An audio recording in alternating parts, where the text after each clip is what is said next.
चालाकीबाज पड़ोसी। ये हैं मिस्टर मनसुख।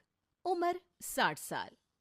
वैसे तो इनकी उम्र है राम नाम जपने की, पर मनसुख दिन रात अलग अलग लड़कियों का नाम जपते रहते हैं।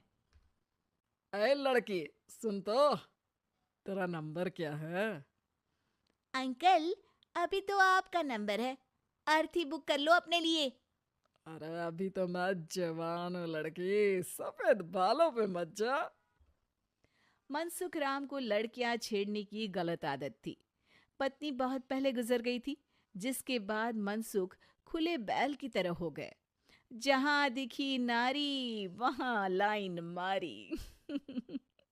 मनसुख राम के पड़ोसी सोनी जी के यहाँ नई बहू आई। नाम था कल्याणी। अरे वाह बेटा कल्याणी, तेरे आते ही घर में खुशी खुशी हो गई है बेटा। अरे माँ जी, जलेबी खाओ, बात मत करो, बोलने से खुशी को नजर ना लग जाए। जैसे मोहल्ले की हर लड़की पे मनसुख की नजर थी, वो कल्याणी को भी बुरी नजर से देखता है। एक दिन कल्याणी छत पे मिर्ची सुखाने जाती है। दूसरे छत पे खड़ा मनसुख गाना गाने लगता है। उफ उफ मिर्ची, हाय हाय मिर्ची, देखे तो तुझे लग जाए मिर्ची। कल्याणी को लगता है कि यूं ही गा रहे हैं, शौकिया तौर पर ये तो होता ही रहता है। एक दिन कल्याणी आंगन में पौधों को पानी दे रही होती है। फूल हूँ गुलाब का, चमेली का न समझना, आशिक हूँ मैं आपका, सहेली का न समझना। कल्याणी को ये बात बहुत अजीब लगती है, क्योंकि शायरी बोलते वक्त मनसुख उसी की तरफ देख रहा था। वो अंदर जाती है और अपनी सास को कहती है, ये जो हमारे पड़ोसी हैं। अरे दूर रहना उससे। हाँ, दूरी रहूंगी, पर ये थोड़े अजीब नहीं है?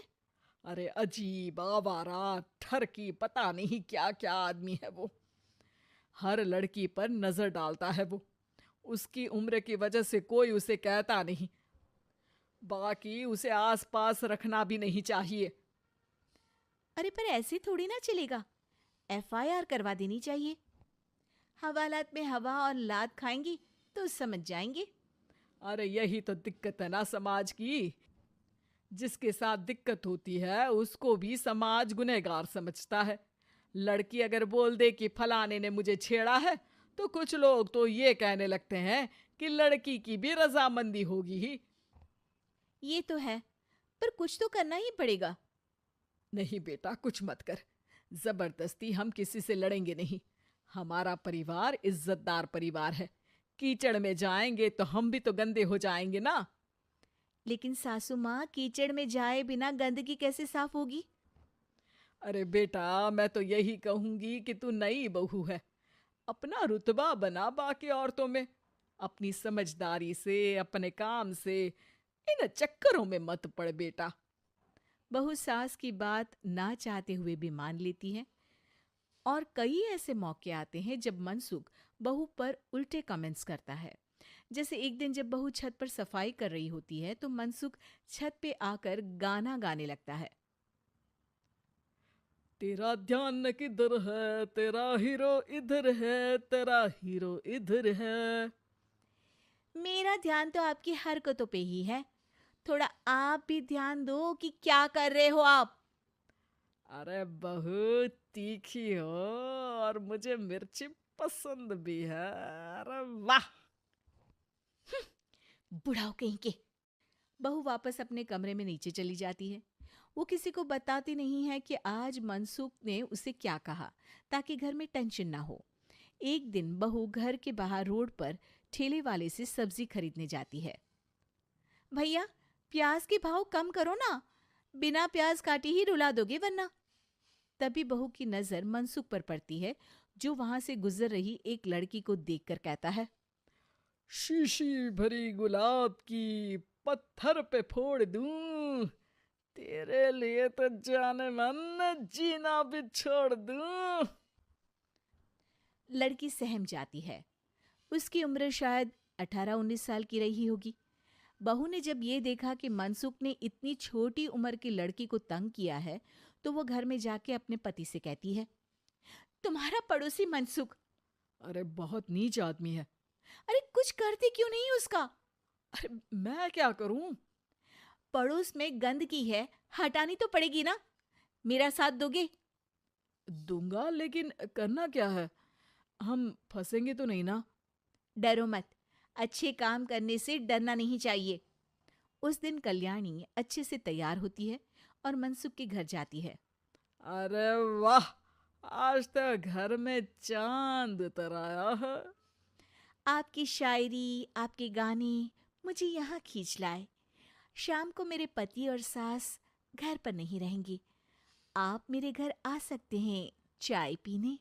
अरे जरूर जरूर, मुझे पता था तुम समझदार हो, पर इतनी जल्द मुझे पसंद करने लगोगी ये नहीं सोचा था। चाय पे इंतजार रहेगा। मनसुख शाम को कल्याणी के घर चला जाता है। आप बेडरूम में बैठिए, वहां चाय पियेंगे। अरे वाह बेडरूम में चाय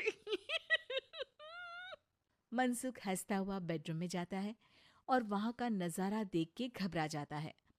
वहां पर मोहल्ले की वो सारी लड़कियां खड़ी हैं जिनको आज तक मनसुख ने छेड़ा था। कल्याणी भी बेडरूम में जाके दरवाजा अंदर से बंद कर लेती है। अब बेडरूम से सिर्फ डम डम डिशुम डिशुम की आवाज आती है और बीच बीच में मनसुख की चीखें भी सुनाई देती हैं। अरे माफ कर दो बिटिया, अरे नहीं नहीं नहीं, अरे डंडे से नहीं, अरे अरे लग जाएगी, अरे आई। बेडरूम का दरवाजा खुलता है और मनसुख की हालत एक लुटे फटे कौवे जैसी हो जाती है। किए की सजा तो मिलनी ही थी आपको, लेकिन आपकी और आपसे ज्यादा हमारी इज्जत का भी ख्याल रखना था। इसलिए इस बार शांति से धर धर के धरना किया हमने आपकी। अगर जरूरत पड़ी तो बाहर जुलूस भी निकाल सकते हैं। आप ऐसी गलती नहीं करूंगा, मुझे माफ कर दो। बहू मनसुख को बाहर छोड़ने जाती है। मनसुख अपने घर की तरफ बढ़ता है। वैसे आपको चाय कैसी लगी? मनसुख अपने दुखते गाल पे हाथ रख के कहता है, कड़क